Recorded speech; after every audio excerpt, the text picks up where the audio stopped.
There is some breaking news, and this could change considerably the race for President Trump. Yesterday, in a discussion on a podcast, it was Robert Kennedy Jr., so RFK Jr.'s running mate, Nicole Shanahan, who has been a main funding source for the campaign. She was formerly married to one of the founders of Google, but was also in her own mind a tech person and kind of understands the tech world.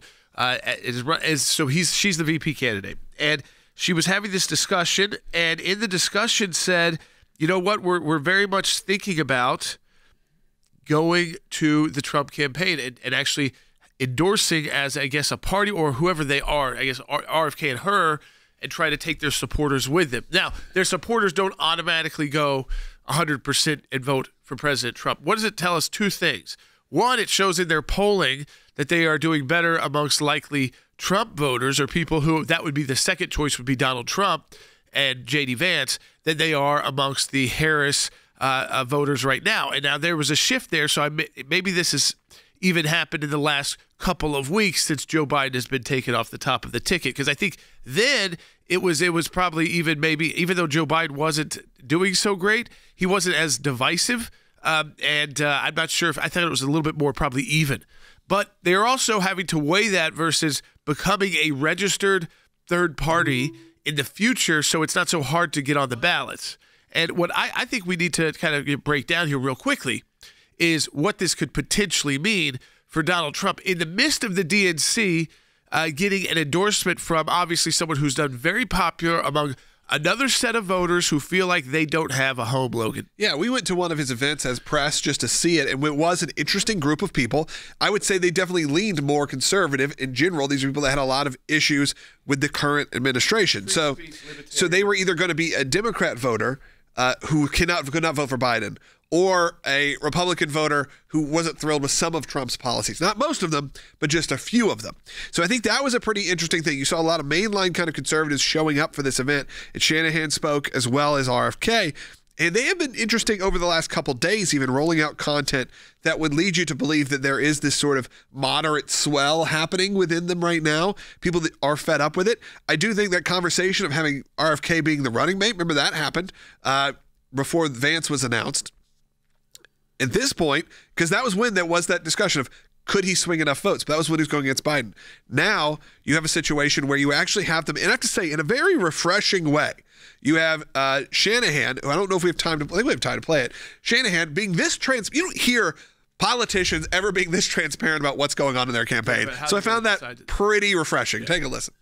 There's two options that we're looking at, and one is staying in, forming that new party, but we run the risk of a Kamala Harris and Walt's presidency because we draw votes from Trump, or we draw somehow more votes from Trump, or we walk away right now and join forces with Donald Trump, and you know, we walk away from that and we explain to our base why we're making this decision.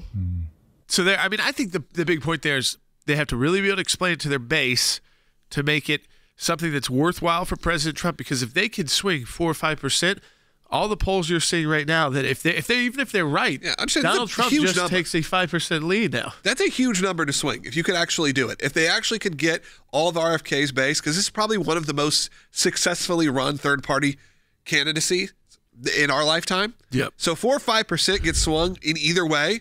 You know, that could be a pretty big landslide change. Look what Ross Perot was able to do. And again, ask George H.W. Bush and that family how they felt about that election, because again, Ross Perot out of that race, probably not a Bill Clinton in the White House who's speaking tonight at the DNC. But with RFK stepping in, and do we have the Rob Schneider sound from this morning on Fox and Friends? So they're going out to places where Trump voters are watching, getting their morning news. I mean, that's where I got it this morning. I was dropping off my son at school, heard Rob Schneider was coming up, and I was like, what? He has a new book coming out, I know. And he headlined the RFK event that Will and I attended. He's an RFK supporter. He is, but he is certainly more on the conservative side of an RFK supporter. He actually did his last comedy special with Fox Nation, so he is in that sphere. Right. So let's take a listen. This is this morning in his conversation with Brian Kilmeade on Fox News, Bite 19.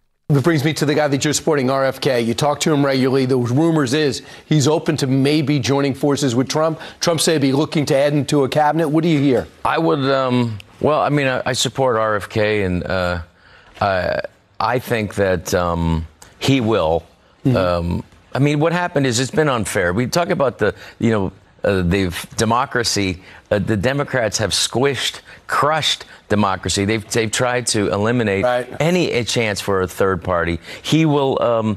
I believe, though, that soon he will back Trump. Wow. That's my opinion. So I mean, there it is, right there. I mean, this is someone very close to it. Close because, like you said, like he's like the hype guy on the. He was one of the headliners. Him and Russell Brand headlined the event. I mean, he probably had the most stage time, and they thanked him continually as like the ringleader, sort of, to bring it together. So he is actually hearing from inside sources. They're not just saying this. They're not having Shanahan out there saying this casually. It's almost as if it's a done deal. And yeah, President Trump addressed it. I think we should hear that. Do we have that sound, guys? Yep. Yeah. So President Trump yesterday, he was, of course, they do the counter campaigning as much as they can during these conventions.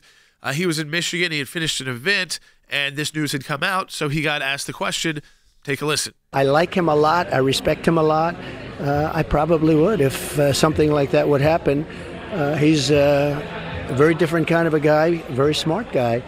And, yeah, I would be honored by that endorsement. Not only honored by that endorsement, what he was responding to is, would you have him as part of your cabinet? Yeah, would you put him in your administration? And a question I had for people is, where do you think he fits in the Trump administration where you'd be comfortable that you're still getting the conservative that you elected with Donald Trump and the policies you elected by joining forces with someone who is much more on the libertarian side of the party and might have some views that you disagree with. You might be with 75%, let's say, but 25% very much disagree with. And so where would be the places you think they should go? You want to take a call, Will?